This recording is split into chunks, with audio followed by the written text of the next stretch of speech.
मुमकिन है, आपको लगता है ये रैशनल बात है कि अमेरिकी सदर कह रहे हैं कि पीस प्रोसेस में तो हम रोल प्ले कर रहे हैं लेकिन हमला हमसे पूछे बगैर इजराइल ने कर दिया? या यही तो अलमिया है कि पीस प्रोसेस हो रहा है, गुफ्तगू हो रही है। और इजराइल ने ये पहली बार नहीं किया है। गुफ्तगू हो रही है और उसमें बीच में हमला कर दिया, ये पहली बार नहीं किया है। ये जब अमेरिका की ईरान के साथ निगोशिएशंस, मुज़ाकरात हो रहे थे एटमी प्रोग्राम के मुतालिक, तो वो अब जो एक हफ्ते का दिन था और इतवार को ये मुज़ाकरात शुरू होने थे, दोबारा रिज्यूम होने थे, तो इजराइल ने ईरान पे हमला कर दिया। और अब ये फिर कतर पे हमला इसी तरह कर दिया, जबकि वहां पे दोनों टीमें बैठी हुई थी, हमास की और इजराइल की, तो मुज़ाकरात करने के लिए कि जंगबंदी कैसे लाई जाए। तो ये इजराइल जो है वो एक रोग स्टेट बन गया है, एक रोग स्टेट का रोल अदा कर रहा है। वो बैनुल अक़वामी क़वानीन को बिल्कुल पूरी तरह डिसरिगार्ड कर रहा है, उसको इग्नोर कर रहा है और वो अपने मफाद को देख रहा है। और वो बैनुल अक़वामी बरादरी में वो कोई अच्छी पोजीशन हासिल करने की अब ख्वाहिश नहीं रखता। वो पहले तो इजराइल चाहता था कि उसकी एक्सेप्टेंस हो, उसको लोग तस्लीम करें, उससे राब्ता करें, उससे ताल्लुकात कायम करें। लेकिन अब लगता है कि इजराइल खुलकर अपने कौमी मफाद के परसूट में, उसके जस्तजू में लग गया है। और उसमें चाहे जितनी भी तबाही हो, जितना भी नुकसान हो दूसरों का, वो उसकी कोई फिक्र नहीं है। तो अली साहब नेतन्याहू का पर्सनल जो पॉलिटिकल एम्बिशन है वो कितना बड़ा रोल प्ले करता है? क्योंकि इसराइल के अंदर भी उनके सिटीजन्स भी एंटी वॉर स्लोगन लगाते हैं, वो प्रोटेस्ट करते हैं कि बंद करो इस जंग को। बट नेतन्याहू की जो फिलॉसफी है वो हम देख ही रहे हैं। तो उसका कितना रोल है इसमें, जो उनका जाती एक पॉलिटिकल मोटिव? उसका बहुत बड़ा रोल है, क्योंकि अब नेतन्याहू जो है वो जानता है कि जिस दिन भी जंगबंदी होगी और कोई किसी किस्म का अमन कायम होगा, तो वो उसकी हुकूमत उलट जाएगी। क्योंकि उसके फार राइट जो सपोर्टर्स हैं वो उससे बदजन हुए हैं और वो छोड़ने को तैयार बैठे हैं। तो इजराइल में अब ये एक तासुर पैदा हो गया है कि नेतन्याहू अपने को हुकूमत में रखने के लिए वो ये रवैया अख्तियार किए हुए है। यरगमालियों के भी कोई वो छुड़ाने की भी कोई कोशिश नहीं कर रहा, वो बस हमास को तबाह करने पे लगा हुआ है। और हमास जो है वो कायम है, ये उसमें रेजिलियंस है। तो नेतन्याहू की जो एक पर्सनल एम्बिशन, जाती जो उसको अपना जो एक वो जस्तजू है, उसको अपने को पोजीशन में रखे रहने में, वो इस वक्त मोटिवेटिंग फैक्टर है उनका। तो इसको जब तक बैनुल अक़वामी बरादरी नहीं रोकेगी, ये पता नहीं और क्या क्या तबाही लाएगा। ठीक पॉइंट आ गया। मतलब आप ये कह रहे हैं जो जाती उनका एम्बिशन है वो भी उनकी पॉलिसीज़ में वाज़ेह। खालिद साहब, ये कमज़ोर रियासतों के काम होते हैं कि फॉल्स फ्लैग ऑपरेशन करवा दिया, गुड कॉप बैड कॉप खेल लिया, रोल किसी और का रहा, ऐलान किसी और ने कर दिया। अब अमेरिका जो कि ये क्लेम करता है कि वो सोल सुपर पावर है, तो उसको तो ये करने की ज़रूरत नहीं है कि वो चाहता ये है कि कतर पे हमले हों, लेकिन पीस प्रोसेस भी करवा रहा है। तो इन दोनों में से एक प्रोपोजिशन गलत हुई कि आया वो स्ट्रॉन्ग है या फिर वो ये नहीं कर रहे। तो फिर इसको एक्सप्लेन कैसे करेंगे आप? ये वाकई एक्सप्लेन करना इसको मुश्किल है कि अमेरिकन गवर्नमेंट और ख़ास तौर पर प्रेसिडेंट किस तरफ है। सही, एक तरफ आपने एक शख्स को पकड़ा हुआ है और दूसरे को कह रहे हैं इसे मारो। बिल्कुल। और जो मार खा रहा है, जिसको आपने पकड़ा हुआ है, जब वो रो रहा है तो आप कह रहे हैं कि नहीं, मुझे अच्छा नहीं लग रहा कि तुम्हें मार पड़ रही है, लेकिन पकड़ा मैं नहीं हुआ तुम्हें, ये मुझे तो ऐसा लग रहा है। देखिए, वही इजराइल है जो हमला करता है पॉसिबली जॉर्डन और इराक की पूरी एयर स्पेस से गुजर कर, ईरान पर भी और कतर पर भी। जब ईरान रिटेलिएट करता था तो वही मिसाइल पूरे रास्ते में इंटरसेप्ट होते थे, वही एयर डिफेंस था। तो इस माहौल में जब आप करेंगे ऑपरेट, मुझे नहीं लगता कि कतर कोई सिंबॉलिक क्या कुछ भी कर सकेगा सिवाय कंडेम करने के या ये कहने के we reserve the right. Reserve the right is no price for Israel. Exactly सारी दुनिया ने रिजर्व द राइट रखा हुआ है ऑलमोस्ट, लेकिन अप्लाई कौन करता है वो बड़ा मैटर करता है। देखिए इतने अरसे में कतर एक one of the largest base है रीजन में, अमेरिकन एयर बेस है।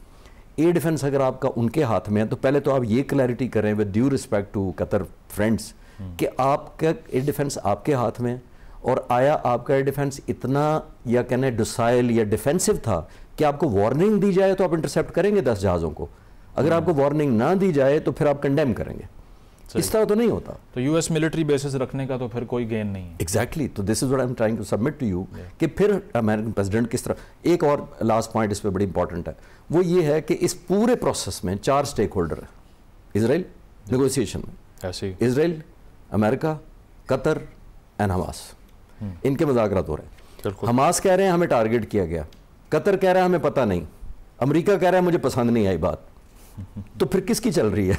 ऐसे ही तो 3 वर्सेस 1 या 2.5 वर्सेस 1, क्योंकि अमेरिका दोनों तरफ से खेल रहा है। कुछ जैसे मैंने कहा कि पकड़ के रखा हुआ है, मार पड़ रही है तो उसी को चुप करा रहे हैं कि तुम रो मत। तो उसमें क्या ऑब्जेक्टिव हो सकता है? मतलब उसमें ओवरऑल ग्रैंड इजराइल की स्ट्रैटेजी मुझे नजर आ रही है ना। देखिए जरूरी नहीं होता कि इजराइल ने सारे मुल्कों पर कब्जा कर लेना है। सही। देखिए ग्रैंड इजराइल में इसको नहीं कह रहा कि फिजिकली जोग्राफियाई तौर पर वो कब्जा कर लेंगे, इतने सबसर्विएंट कर दे नेबरहुड को कि उनके पास प्राइस इंपोज करने की कोई कोशिश या कैपेसिटी ना रहे, और अगर कैपेसिटी है तो आप आउटसोर्स कर लें, खुद ले लें उनका एयर डिफेंस और सब कुछ, और जब मर्जी आए तो जिस मिसाइल को आप जाने दें, जिस मिसाइल को आप कहेंगे हम रोक लेंगे। तो सिलेक्टिव हो गया ना फिर सारा। तो that is what I am trying to say कि इस वक्त सब कंफ्यूजन है, और 2 मुल्क रो रहे हैं कि हमारे से ज्यादती हुई, दरमियान वाला कह रहा है कि मुझे दोनों से हमदर्दी है, चौथा किसी की बात मान ही नहीं रहा। बिल्कुल नहीं, ये तो आप बिल्कुल ठीक कह रहे हैं। कंप्लिस होने का किरदार अदा करता हुआ दिखाई दे रहा है अमेरिका भी। मंसूर साहब, इसके अलावा जो इंटरनेशनल सिनेरियो हम देखें, अब ये भी कहा जा रहा था कि फ्रांस और ब्रिटेन जो है वो फ़लस्तीन को रियासत तस्लीम करने का ऐलान जो किया उनकी तरफ से, अब उसमें क्या लगता है कि प्रेशराइज होगा इजराइल? एक्सपर्ट्स तो ये भी कह रहे हैं कि कल को वो टर्की में भी ऐसे वाक़यात करने का सोच रहे हैं कि तुर्की में जाके हमले कर दिए जाएं। तुर्की का रिस्पांस भी आपने देखा होगा। फिर एक तरफ पोलैंड का इशू है, वहाँ कहा जा रहा है कि F-35 पहुँचाए जा रहे हैं अमेरिका की तरफ से, क्योंकि रशियन ड्रोन्स भी वहाँ पर स्पॉट किए गए। तो ये ग्लोबल सिनेरियो 2025 में तो जंग पर जंग होती जा रही है, इसको कंट्रोल किसने करना है? में यकीनन खासतौर पे जो एक अमेरिका की और यूरोप की जो वॉर इंडस्ट्री है, वो मैं समझता हूँ इसमें बराह रास्त जिम्मेदार है, इस पूरे जंग के अलाव को दहकाने के हवाले से और इसकी सप्लाई चेन को इंश्योर करने के हवाले से।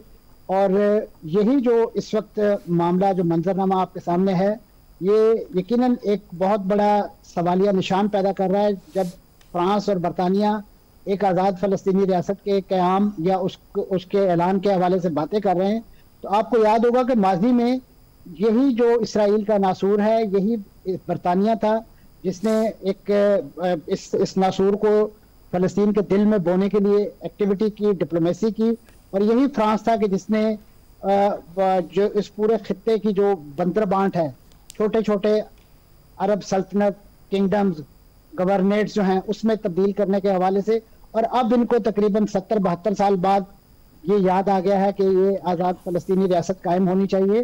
तो मैं समझता हूँ इन्हें सबसे जिन्होंने वो बेल्फर डिक्लेरेशन कराई थी, वो अब वो खुद ही तस्लीम कर रहे हैं। जी, और उसके बाद फिर आप देखिए कि जिस फोरम को इन्होंने चुना है, उस फोरम का क्या मैंडेट है कि जिसका सेक्रेटरी जनरल जो है वो दुनिया का इंटरनेशनल सिटीजन होने के बावजूद इसराइल का दौरा नहीं कर सकता। उनकी जितनी भी वहाँ पे इस वक्त सब्सिडीज हैं, बॉडीज हैं, वो गजा के अंदर ऑपरेट नहीं कर सकती। तो ऐसे में मैं समझता हूँ कि इस वक्त जो अक़वाम मुत्तहिदा का जो स्टेटस है, वो तो एक और लीग ऑफ नेशन की सूरत में हमें दिखाई दे रही है, और लग रहा है कि इस वक्त इस जो बॉडी है, जो वर्ल्ड बॉडी है, इसके कोई रिप्लेसमेंट या इसके हवाले से कुछ निगोशिएशन या कोई बातचीत जो है वो आने वाले दिनों में। और ख़ासतौर पर अगर आपने SCO समिट का एलामिया देखा हो, उसमें चीन ने जिस बड़े अंदाज में शद्दोमत के साथ अक़वाम मुत्तहिदा के रोल को बार बार एम्फसाइज किया, बल्कि उसकी मदद सराई और उसके सेरे पड़े हैं, उससे कम से कम ये जो एक रीजनल बैलेंस हमें आने वाले दिनों में यहाँ पे एक थोड़ा सा खराब होता हुआ दिखाई दे रहा है, कि जिसमें चीन यकीनन उन कॉन्फ्लिक्ट्स में उस अंदाज से तो इन्वॉल्व नहीं हो सकता, लेकिन मैं समझता हूँ कि ये वर्ल्ड बॉडी जो इस वक्त डॉर्मेंट होती जा रही हैं, जो अपनी इफेक्टिवनेस खोती जा रही हैं, उनके रिवाइवल के लिए अगर इस रीजन पे कोई नए ब्लॉक्स बने या उसकी कोशिश हुई तो फिर अमेरिका जो है वो इस दुनिया का अकेला चौधरी जो है वो शायद ज्यादा देर तक ना रह सके। और ये मैं समझता हूँ एक इस पूरे जो इस वक्त ऑड सिचुएशन है उसका जो अगर कोई पॉजिटिव आउटकम हो सकता है तो वो एक इस नौयत की बात हो सकती है। ठीक है खालिद साहब, फाइनल टेक फ्रॉम यू। ये जो एजिटेशन नेपाल में भी हम देख रहे हैं और ममालिक में भी हुई, फिर इसराइल एक आउटलायर का किरदार अदा कर रहा है जिस पे इंटरनेशनल लॉ मालूम ये होता है कि अप्लाई नहीं होता, किसी भी किस्म का टेरिटोरियल वायलेशन करनी हो, जो वो करना चाहता है कर लेता है। तो फिर सोल्यूशन वही है जो अली साहब बात कर रहे हैं कि ऑल्टरनेटिव ब्लॉक्स बने, जैसे हमने देखा किम जोंग उन को, जी जिनपिंग साहब को और साथ व्लादिमीर पुतिन की जो अलायंस थी बड़ी सिंबॉलिक थी। चाइना ने अपने इतने मॉडर्न वेपनरी का मुजाहरा भी कर दिया, दिखा दिए कि हमारे पास ये हैं। तो फ्यूचर फिर यही है कि बैलेंस किया जाए वेस्टर्न अलाइड नेशंस को, अदरवाइज़ वो खुद तो मॉरली एक्ट नहीं करेंगे। देखिए मुज़म्मिल साहब, ये मेरी पॉइंट ऑफ व्यू से अभी तक तो ये विश लिस्ट हो सकती है, बट उसकी इम्प्लीमेंट तब होगी कि आप अमेरिका के या अमेरिका के साथ उन मुल्कों के स्टेक कितने हैं। अगर मैं डिपेंडेंट हूँ इकोनॉमी की वजह से, ट्रेड की वजह से और बहुत सारी चीज़ों की वजह से अमेरिका पर डिपेंडेंट हूँ, तो मेरे लिए ब्लॉक के लिए एग्जिट करना बड़ा मुश्किल है। अब आप देखिए सिर्फ चाइना सस्टेन कर पा रहा है अमेरिका का प्रेशर जब रशिया से ऑयल लेना होता है। इंडिया को कितना प्रेशर मिला है ऐसे सो कॉल्ड ऑफेंस तो एक जैसा ना कि अगर अमेरिका की पॉइंट ऑफ व्यू से सिर्फ देखा जाए कि मेरे कहने पे के बावजूद तेल क्यों खरीद रहे हो, चाइना को कुछ नहीं कर पाया अमेरिका नोइंगली के, जैसे कहते हैं एक बैलेंसिंग पावर भी है, इकोनॉमी भी बड़ी बैलेंसिंग है, इंडिया को प्रेशराइज कर रहे हैं। और ज़रा विजुलाइज करें कोई छोटे मुल्क जो हैं वो कन्फ्रंट कर पाएंगे किसी और अलायंस में जाने के लिए। मुश्किल तो ये विश लिस्ट तो ठीक है, डिज़ायरेबल ठीक है, सोल्यूशन भी शायद यही है, आप बिल्कुल ठीक कह रहे हैं, लेकिन डूएबल है या नहीं डूएबल है वो डिपेंड करेगा। अब आखिरी पॉइंट मेरी तरफ से ये कि इसराइल जो असला बेचता है कोई 15 बिलियन का, उसमें से 1/3 तकरीबन इंडिया खरीदता है, 1/3 पूरी दुनिया खरीदती है, 1/3 अरब मुल्क खुद खरीदते हैं। अच्छा, ये मैंने मिसाल इसलिए साबित करने की कोशिश की है कि अलायंस किस वक्त बनाएंगे जब आपने टेक्नोलॉजी उनसे लेनी है, सॉफ्टवेयर उनसे लेना है, मेंटेनेंस उनसे लेनी है, स्पेयर पार्ट्स उनसे लेने हैं इसराइल से, तो आप खड़े कैसे होंगे? तो जब तक चाइना इतना ग्लोबलाइज नहीं कर लेता अपने आप को, तब तक पॉसिबल नहीं जब तक चाइना इन्फ्लुएंस या इतने परों के नीचे वो ले पाए कि प्रोटेक्शन के सेंस में कि अगर मुल्कों को टारगेट किया जाए तो उसको कंपनसेशन या सिक्योरिटी दे, तब तो शायद लोग खड़े होना चाहिए, मुल्क खड़े होना शुरू हो जाएंगे, अदरवाइज मुश्किल है। बिल्कुल। फिलवक्त नाजरीन, जिस तरह खालिद साहब ने भी कहा, ये बहुत मुश्किल है कि ये जो वेस्टर्न नेशंस की तरफ से या इसराइल की तरफ से अग्रेशन किया जा रहा है उनको अकाउंटेबल ठहराया जाए।